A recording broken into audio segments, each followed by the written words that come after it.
కేంద్ర మంత్రి బండి సంజయ్ పై PCC chief Mahesh Goud fire అయ్యారు. మంత్రులు అవినీతి చేస్తున్నారన్న సంజయ్ వ్యాఖ్యలు అవాస్తవమంటున్నారు ఆయన. కేంద్ర మంత్రినని మర్చిపోయి సంజయ్ మాట్లాడుతున్నారన్నారు మహేష్. బీఆర్ఎస్ అవినీతిపై పోరాడి గెలిచింది మేమన్నారు.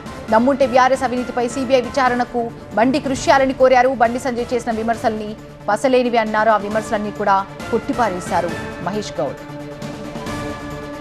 వాస్తవాలకి దూరంగా మాట్లాడుతూ ఉన్నారు. కేంద్ర మంత్రిగా ఉన్నారు, మంత్రి అని కూడా మర్చిపోయి మాట్లాడితే ఎలా ఉంటుంది? అవినీతిమయం చేసినట్టు టీఆర్ఎస్ పార్టీ మీద గెలిచింది కాంగ్రెస్ పార్టీ కదా. ఆనాడు రేవంత్ రెడ్డి గారు పీసీ అధ్యక్షుడిగా వారి నాయకత్వంలో టీఆర్ఎస్ పార్టీని ఇంటికి పంపించింది ఘనత ఎవరిది? కాంగ్రెస్ పార్టీది కదా. మేము అవినీతి మీద పోరాడి వారు చేసిన అవినీతి మీద ఎంక్వైరీలు వేసి మొత్తం ప్రజలకు ఇచ్చిన వాగ్దానం నిలుపుకునే విధంగా మేము ప్రయత్నం చేస్తామంటే మా మీద బురదల్లే ప్రయత్నం వారు చేస్తూ ఉన్నారు.